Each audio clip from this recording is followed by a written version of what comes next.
morning, ladies and gentlemen, and welcome to Elasticon Gov Summit. Now please welcome to the stage founder and CEO of Elastic, Shay Banon.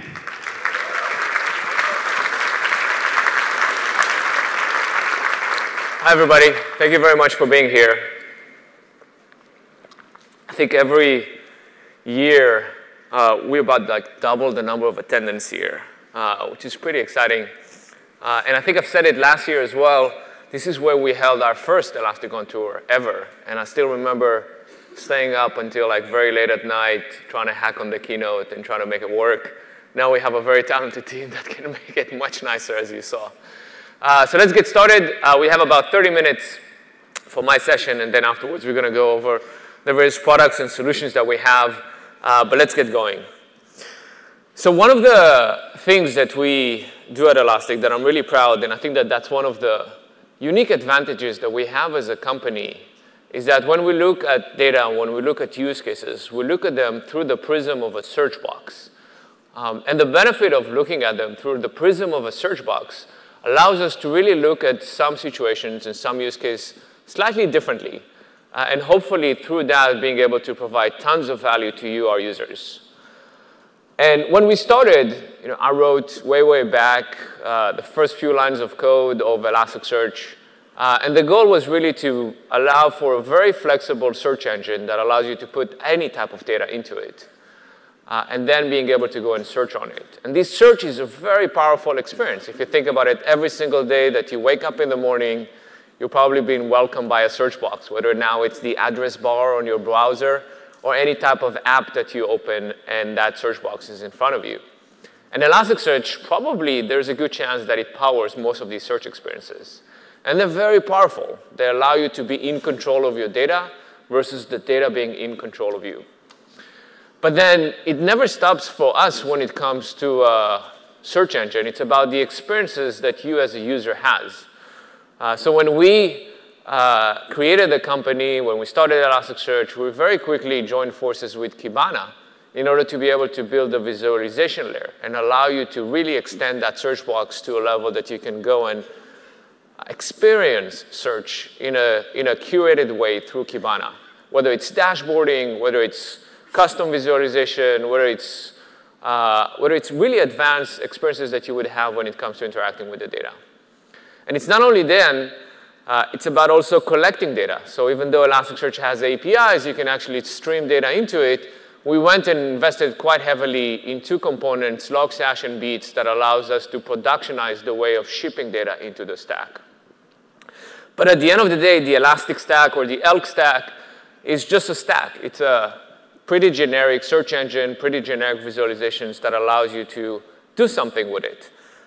But when we look through a search box, we look through it through a use case.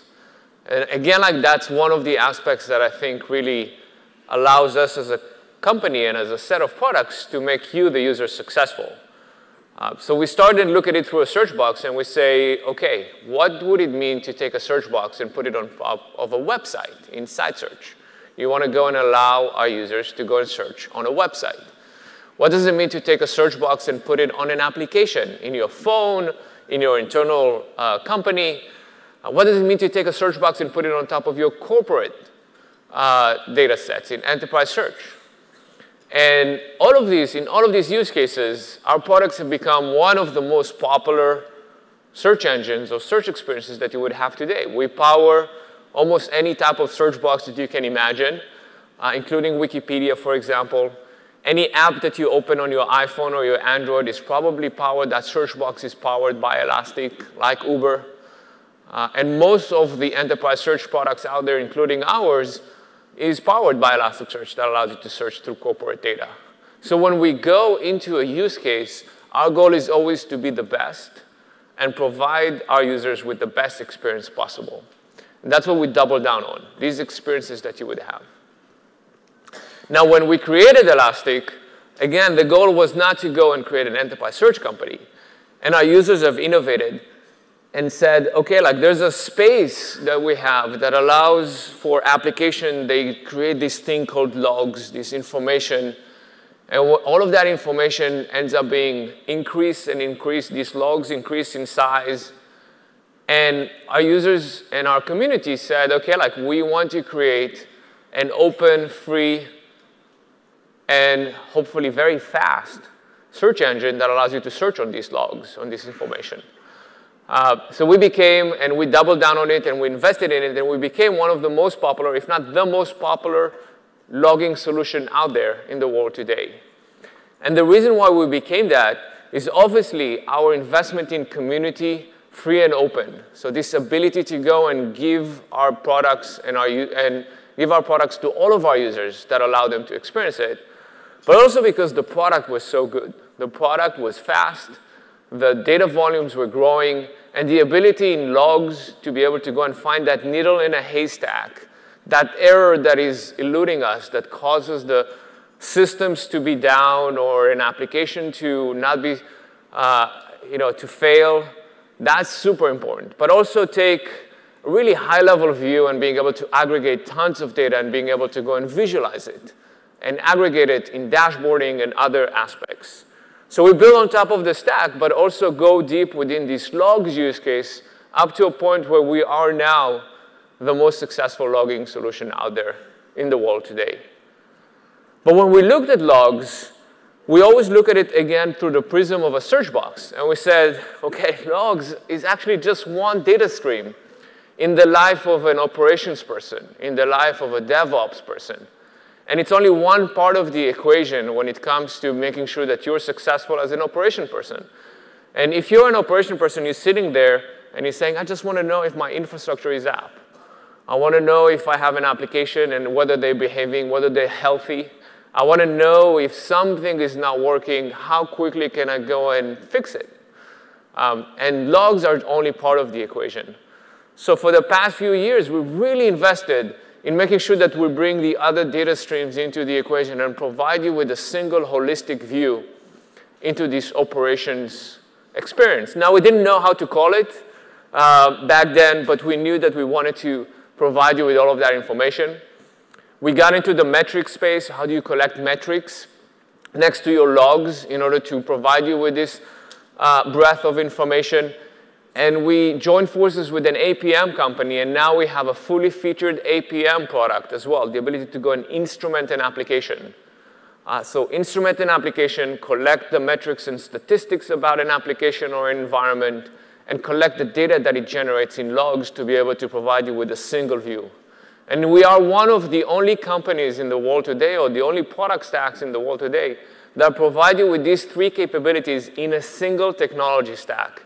And that's super critical, because if we really believe that the story of what has become known as observability is true, then you want to have all of that collapsing into a single technology stack that you can weave between these use cases as a user. And we've been investing in this space, and I hope you'll see tons of demos and discussions about it. And I really believe in this observability movement, and I'm happy to see it being realized and being discussed by our user base and by the community, the operations community in general. Now, when you look at logs, if you take a right turn, then you get into the observability space. You want to monitor your infrastructure. You want to monitor your operations and make sure that they're up. If you take a left turn, you quite quickly get into security. So the ability to go and look at logs not necessarily as operational data, but as security events. And sometimes, most of the time, they're actually the same data, is super critical for your organization. So the ability to go and find a needle in a haystack, being able to find that anomalous event that represents someone potentially hacking your system, the ability to go and look at tons of data and aggregate it into a high-level view and to be able to get an insight into your system from a security posture perspective. That's also super critical to your system. And our users and our community, especially in the security space, have taken the stack and our investments in logs and started to use it in the context of security, which is amazing. And even before we started to get into what is known as the SIEM, the SIEM space, we've already been embedded and being used as one of the leader vendors in the threat hunting threat hunting solutions or threat hunting use cases in the world today. And why is that? As I mentioned, data volumes are growing significantly. And you need the ability, when something happens, to go and have an interactive session with the data to be able to go and try to find what is going on. And every single minute that passes, it's a minute that you should not allow someone to be in your systems. And users have obviously gravitated towards the tool that provides them with the best possible experience that they would have to be able to go and solve that data. And that ended up being our stack. They had experience with it in the context of logging, the fast and interactive experience that the users have with that, and started to use it in the context of threat hunting. Now, if you think about threat hunting, this is typically the top of the spear. You would take a system and store tons of information in it in the context of SIEM to allow you to provide multiple use cases or multiple support for that. And one of them is, for example, you want to have a checkbox for certification. Another one is you want to do vulnerability management. But really, all of that ends up coming up and really summarizing in this pinnacle of threat hunting. That's when something bad happens and you really want to go and try to hunt. And that's where we are, and that's where we exist today. And we created this SIEM application and this SIEM solution in Elastic today to really curate for that use case. And then as we grow and enhance, we will then go and support all the other ones: vulnerability management, threat intel integration, certification management, and all of that. But we really want to make sure that we focus on the most critical use case that you have today and be the best there, and then extend from there. And as you can see, we've proven that we've done it in APM, in metrics, in other use cases. But our goal is definitely to be the best in each use case and grow from a place of strength. And that place of strength in the context of security is obviously many people of you that exist here today that use us in the context of threat hunting. But again, like when we look at a use case like security, one of the benefits, and something that is, reminds me a lot when we looked at the logs use case, we take a step back and we look at this use case and we say, what can we do more? How can we provide more value to you, the user? And you look at the SIEM space, and one of the wonderful things, it's like it's in the center of all this data stream coming in. Network data, endpoint data, API data, APM data sometimes. And really you want to go and take that information and put it in a single place. And when we look at one of the most common places where you would collect security data, ends up being the endpoint. You have an endpoint security product that is hopefully protecting your system at a very good, provides protection at a very good capabilities, but also instruments to a level where you can generate security events that you would want to then centralize into a single place. So when we looked at it, and typically what we do in Elastic, we don't look at necessarily lines that exist between use cases. We want to take these lines and fold them together. And we know about many different companies that end up using us in the context of security because we are being embedded in it. And we decided, together with the team at Endgame, to join forces with one of the best endpoint security companies in the world today. And that company is Endgame. And we're happy to, now that the transaction is finally closed, we're happy to announce what we're going to do here. But first, let me welcome Nate on stage. He's the CEO of Endgame, to talk a bit about the history of Endgame and then hopefully demo the product as well. Nate? Thanks. It's great, exciting. Good morning, everyone. As Shay said, my name's Nate Fick. I'm the new general manager of Elastic Security. For the 7 years before that, I was the CEO of Endgame. And so it's an exciting day for all of us on the Endgame team to be here. And it's really gratifying to look out here and I see a bunch of Endgame customers in the audience and users. I see many members of our team and of course many members of our new team at Elastic. And as Shay said, the natural complementarity here was really strong. We at Endgame, like many of you, have been Elastic users for a long time.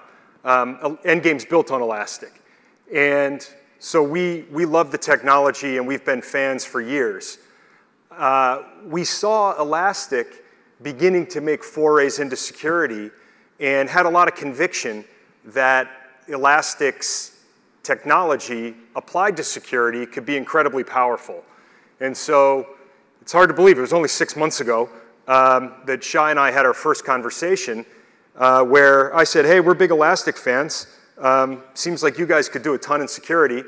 And he said, we're doing a lot in security. And very quickly it became clear that our cultures were aligned and our visions for security were aligned. And so once we clicked at that level, the rest of this was pretty easy and obvious. And Endgame, of course, has been in security for almost a decade. And much of that was right here in Washington. We got our start actually in the federal market. And most early stage software companies tend to stay away from government, right? These are hard use cases, long sales cycles, high degrees of customization sometimes. But in security, I would argue there's no better customer than the government. Supporting government missions is hugely galvanizing for teams, and the government, for better and worse, is among the most attacked institutions on the earth. And so it's a terrific place to build a very sophisticated, very capable security product. We got our start supporting intelligence community and DoD missions overseas, and actually came to believe and really understand that a deep understanding of offense is a great enabler of defense. And that early experience is still a core part of our DNA. We went from that set of missions to hunting as the methodology of threat hunting became more prevalent. And frankly, hunters were looking for a product that they could use to conduct their missions. Over time, Endgame grew to equip many of the hunt teams across different parts of the government. And then we saw hunting as really a use case of EDR, of endpoint detection and response. And we saw EDR and EPP, endpoint prevention, coming together. And users said, hey, what I really want is an easy-to-use technology that's going to stop the bad thing from happening. And I need to recognize that I can't stop everything. So when an attacker does get through those preventions, I need a way to accelerate and ease detection and response. I need a way to empower my hunters to get out across my environment and look for a resident adversary that might be there undetected. And so that's how we migrated really from red to blue, from hunting to converged EDR and EPP. And based on that experience, we built a converged endpoint platform, unifying prevention, detection and response, and threat hunting in a single agent, and then delivering it in a hybrid way for customers with cloud environments or customers who had a disconnected use case. And we used to joke at Endgame, we needed a product that was going to work from Starbucks to submarines. And so that was the mission we set for ourselves. Again, evidence of why the government is such a terrific early customer for security companies. So the Endgame platform is distinguished by three things: by high efficacy, by ease of use, and by this ability to operate with high fidelity in disconnected environments. So efficacy speaks for itself, right? It has to work. It's table stakes. And fortunately, time and again, we've been validated in customer environments and independent third-party tests as having an extremely high efficacy product. Second, it's got to be easy to use. We all hear about the endemic talent shortage in security, and the expertise in this room notwithstanding, you are rare people and spread across the world, exceedingly rare. And so we needed to attack that talent shortage on the demand side, not on the supply side and training and equipping people. That's great, but attack it on the demand side by building a product that was easy enough to use that more and more people could be capable defenders. And frankly, we had fun with this. we built the industry's first natural language chat interface in the Endgame platform. And we called it Artemis, after the Greek goddess of the hunt.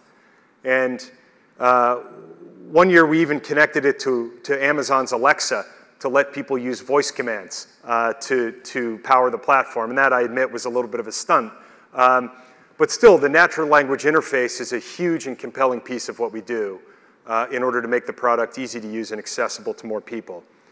And then third, protection in disconnected environments. Obviously, an important feature for federal customers who live in an air-gapped world, but also important across large portions of commercial enterprise environments where an employee takes her laptop and goes to a coffee shop, or takes a laptop and hops on an airplane, or a supply chain that might extend across numerous intermittent, low bandwidth, or disconnected environments. And we needed a product where you could unplug that endpoint and still maintain high fidelity protection. That product, no surprise, met a major need in the market, and it was very well received. So time and again, in independent third-party tests, the Endgame platform performed well. We were in the upper right-hand corner of the quadrant for NSS Labs with high efficacy and low total cost of ownership. We debuted in a strong visionary position in the Gartner Magic Quadrant for endpoint protection. We were really excited to collaborate with MITRE early in their decision to build out the attack matrix and begin evaluating products. And if anybody from MITRE's in the audience, we're huge fans of what you do. And an FFRDC taking a position in evaluating products in a truly independent, truly credible, truly third-party way is exactly what this industry needed. So more power to you, and please keep it up. Beyond tests, the product was validated in customer environments. And we went from federal customers to hundreds of enterprise customers across a wide swath of the economy, from Major League Baseball to Boston Children's Hospital to Texas A&M. And across all those customers, Endgame's always had one mission. And that mission is to protect the world's data from attack. And we've been proud of the job we were doing, and we realized that we couldn't actually do it all ourselves. So Endgame was known for great prevention, great detection and response, and we looked at the year ahead or the years ahead and appreciated that security, like every problem, is increasingly a data problem, and we needed a way to ingest, analyze, and search large volumes of security data, to do it in a cost-effective way, at scale, quickly. And reinventing the wheel is usually not a good business strategy.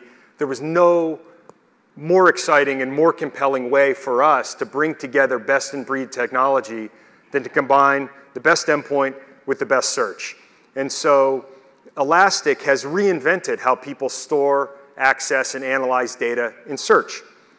So now, as we bring these things together, we have Endgame's preventions across a whole suite of vectors on the endpoint, from ransomware and phishing to malware and exploits, fileless attacks, and a whole set of custom preventions. And we're marrying that to centralized storage and analytics, the kind of centralized storage and analytics that are actually necessary to stop the most sophisticated attacks today. And again, Elastic is the best in the world at ingest, storage, and search, right? So we're vertically integrating the endpoint with that storage and search, the Elastic SIEM, and trying to really make good on a core conviction of ours that complexity is the enemy of security. And so in Elastic Security, one vendor, one product, prevention, analytics, detection, response, and orchestration delivered in an easy-to-consume, easy-to-use fashion. And so that simple vision is what got us so excited about what we could do together.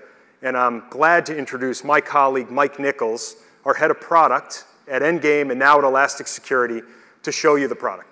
Thank you. going to hug you. Thank you so much, Nate. And hello to this amazing room. As Nate said, I'm Mike Nichols, the product leader for security at Elastic, and for the past 4.5 years, a product leader at Endgame. And what I want to do today is walk you through a day in the life of an analyst using the new Elastic Security platform. So I'm Jane, and I've logged in today to start my day like any analyst would and take a look at my alerts. And when I jump into the alert dashboard, I'm going to notice that I have an alert assigned to me in this upper left-hand side. This is part of the workflow we have where managers can assign alerts to different analysts to digest in the environment. So let me jump into this alert. And I'm going to look a little bit into the actual comment here to see what my boss asked of me. So here's Ann, my boss, and she says, hey, you know, this looks a bit strange. I think it might be spear phishing. Can you figure out like if this is actually malicious?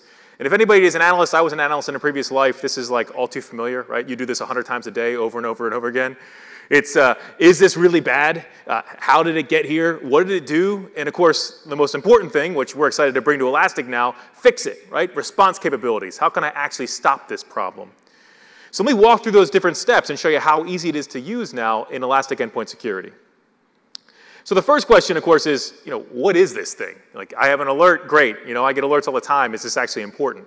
Well, what Elastic does is we put a plain English conversation up here at the top that says what this thing actually was. In this case, malware score, which is our machine learning model that lives on the actual endpoint, found a malicious macro.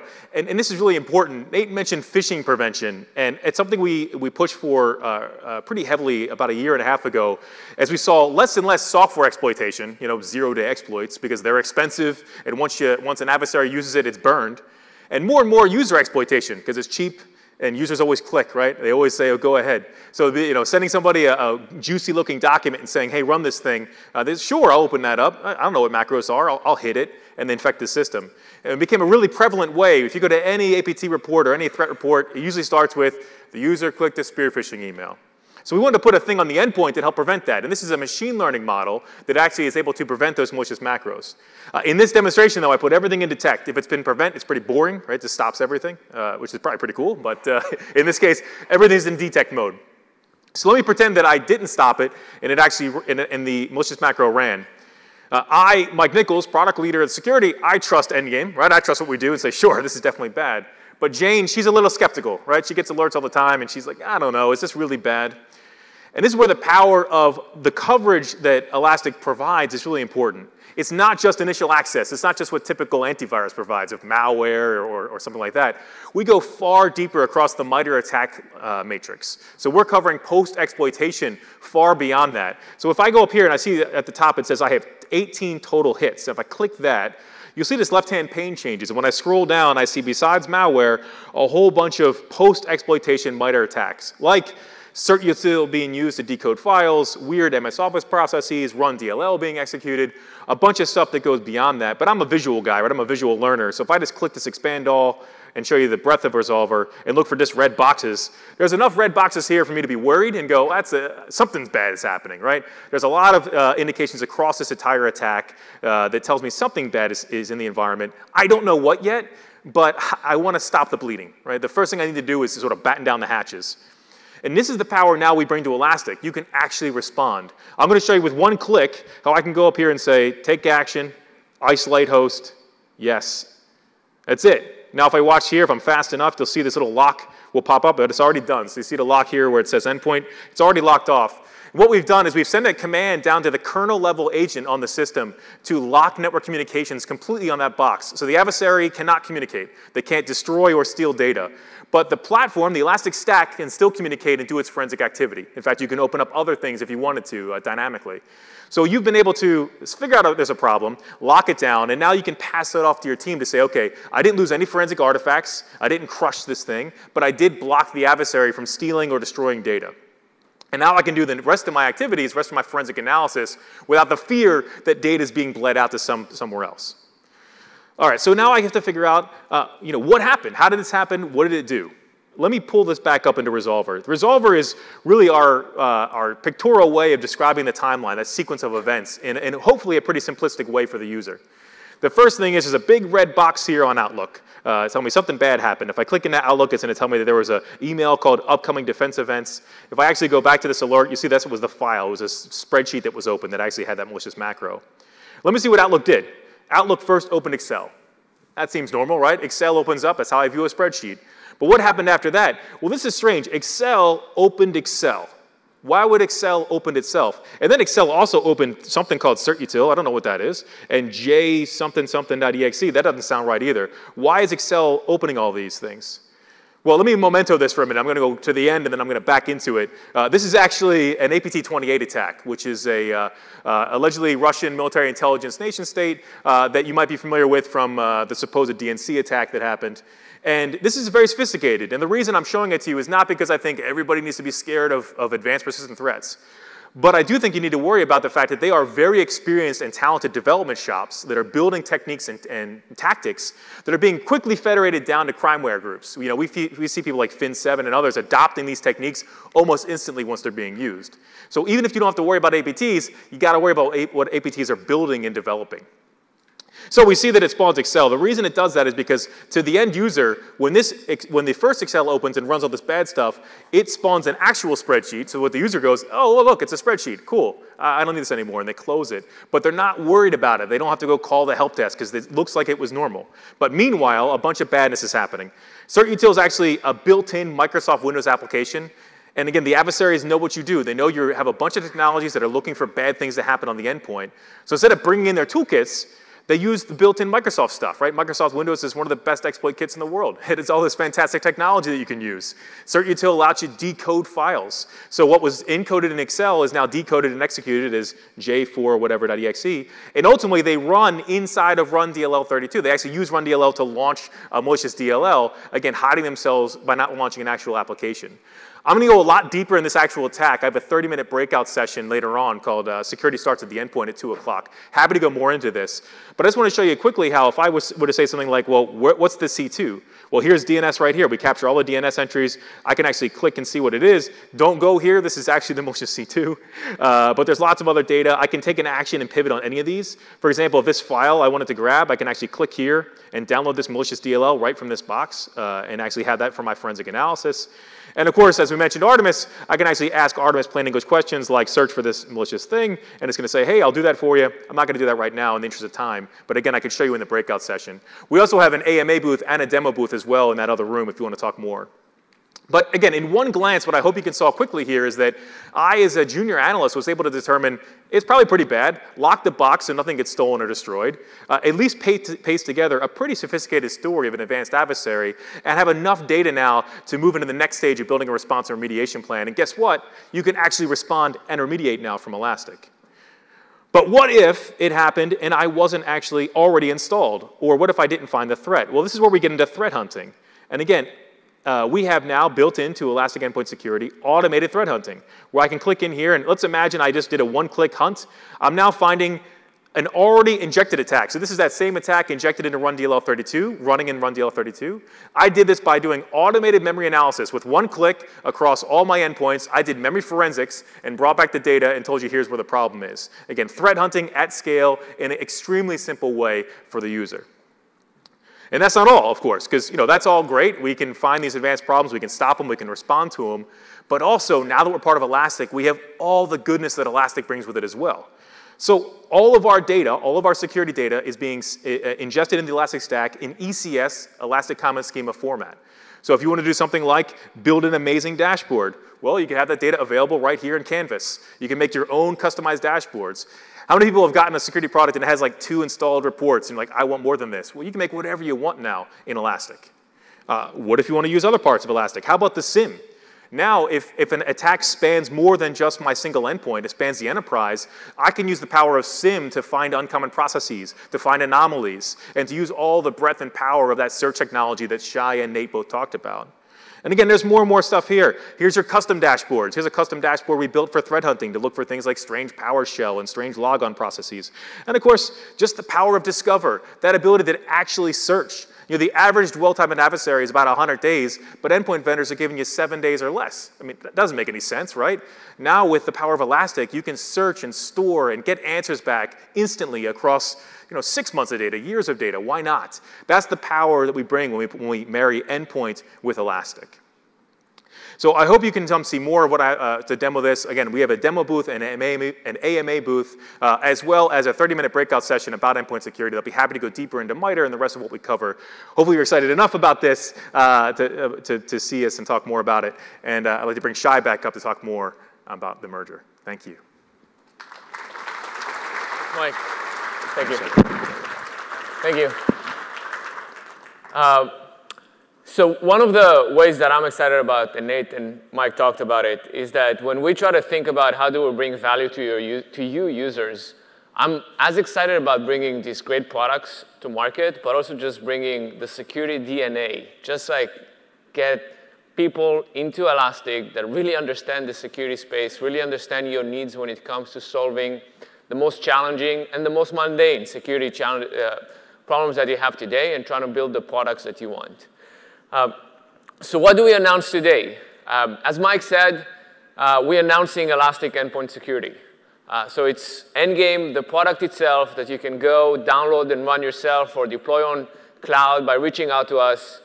And it's already pre-built integration into our stack. So it streams all the security data that you get from the endpoint, streaming it into our stack, into the Elastic stack, and being able to use it, whether it's in SIEM, whether it's in dashboarding, whether it's in many of our various integrations.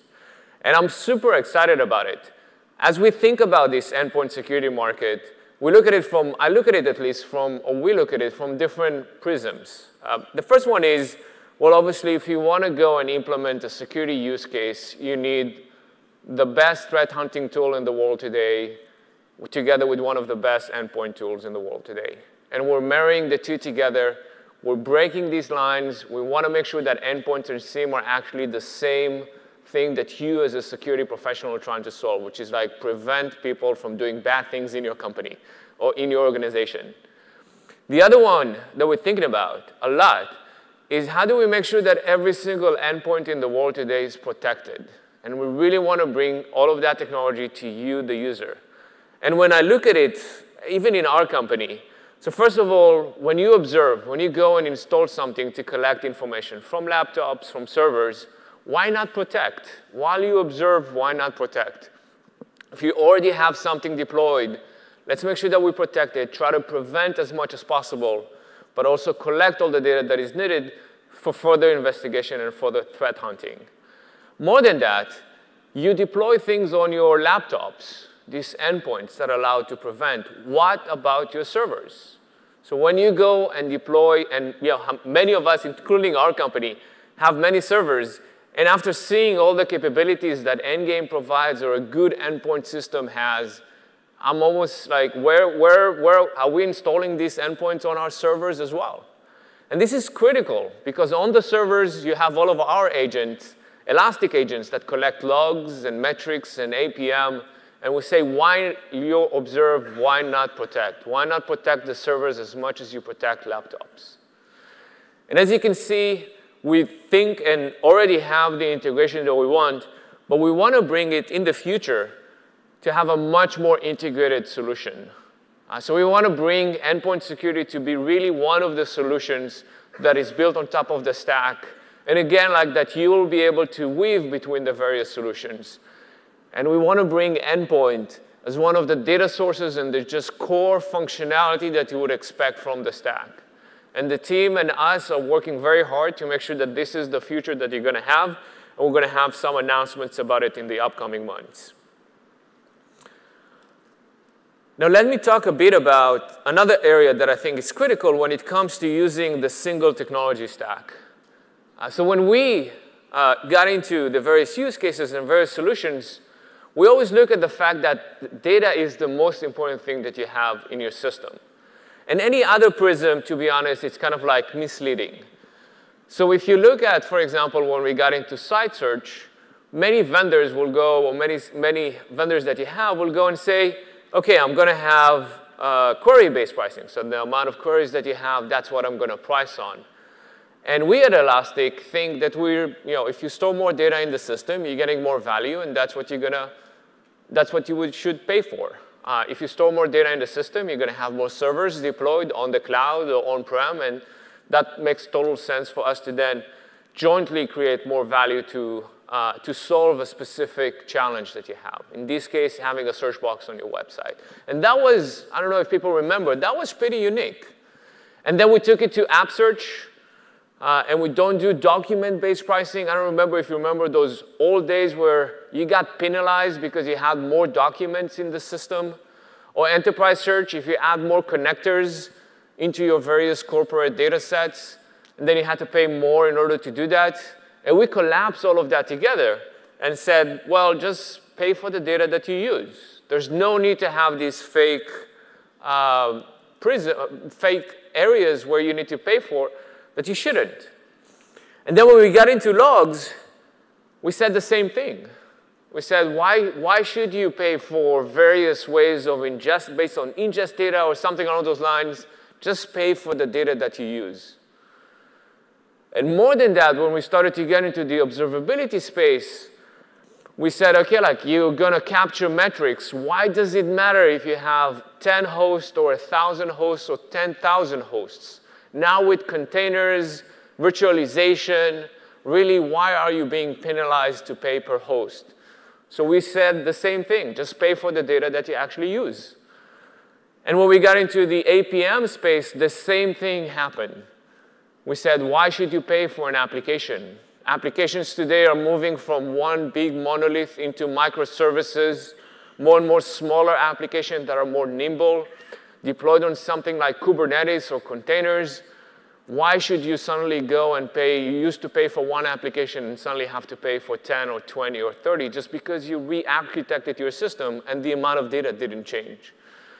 And those are very, very strong statements that we're making. If we believe that, for example, in the observability space, in logs, metrics, and APM, these things are folding, it's not only that they're folding into a single technology stack, and that's what we're pushing on in Elastic, but you need to have the ability to move between these use cases easily. And that extends to how you package your software and how you price it. And then when we got into the security space, guess what? We're not going to do that. So we're not going to have, and there's various pricing models as well in the SIEM space, whether it's seat-based pricing, so how many users are looking at the system, or again, like ingest-based pricing, similar to logging. Said, no, just pay for the data that you use. If you want to store more data, you're going to see more value. And we're all about making sure that our interests align with you, our users, when it comes to providing more and more value. And we always want to give you more as a user. And guess what? When we got into the endpoint space, we're saying the same thing. Why should you be paying based on endpoints? If you have 100 endpoints, if you have 10,000 endpoints, if you have 1 million endpoints, you should not be paying based on endpoint-based pricing. We don't want to be in your way to deploy as many endpoints as possible to make sure that you protect your organization. This is huge. You're going to get protection, prevention, threat hunting, and you're only going to pay for the data that you actually store. If you store more data and you want to go and threat hunt based on that, based on the average dwell time, perfect. If you want to store less data, that's also perfectly good. And we don't want to stand in your way when it comes to adopting one of the best endpoint protection systems in the world today when it comes to Endgame. So go and deploy it on servers, deploy it on laptops, deploy it everywhere to make sure that your company is protected, and only pay for the data that you end up storing in Elastic. That's pretty huge. We've seen that being manifested in the observability space, in the fact that users, operations people today, don't have to worry about how much should they deploy a system like APM or agents or host or something like that when it comes to adopting our stack and just making sure that they have full visibility across the whole system. And some applications, they'll store data for a day, and some applications that are more critical, they store data for a week or 2 weeks or a year or many years if they need to do audit. And we want to bring the same experience and the same level of flexibility and freedom that you, our users, should have in the security space and make sure that you are not constrained by that. So going back into what you can actually have today, one of the best endpoint protection system in the world today, married with one of the best, if not the best, search platform in the world today, that has use cases curated just for you in SIEM and dashboarding and logs and many others. And we're going to allow you to deploy both of them side by side, intimately integrated, so you can stream all the raw security event that comes from the endpoint directly to the stack. And all of that is going to have a pricing and packaging that does not include endpoint-based pricing, which is pretty huge in this space, again. And in the future, I mentioned the future. I'm super excited about that as well. But focus on today and what you're going to get. And everything that you saw in the demo is available, and you can go and register and ask for a demo or an installation, and we'll go here and we'll provide it for you. So I want to say thank you very much for being with us today and this announcement. This ends the announcements and the live stream, so thank you everybody for signing in and watching us. And now we're going to continue with the rest of the talks that we have. I welcome everybody to go and see the Endgame and our security future talk to our team. Many of the Endgame employees and now Elastic employees obviously are here. We're both very excited. We're all very excited to get really seriously into the security space and making sure that we provide you with the most value that you can. And with that, I'll hand it over to Kevin, our VP of Engineering, to make sure to cover the Elastic stack. Kevin? Thank you. Good shot. Hi, everybody. I'm Kevin Klug. I manage engineering at Elastic. And I just want to say, I know there's a lot of you standing in the back. There's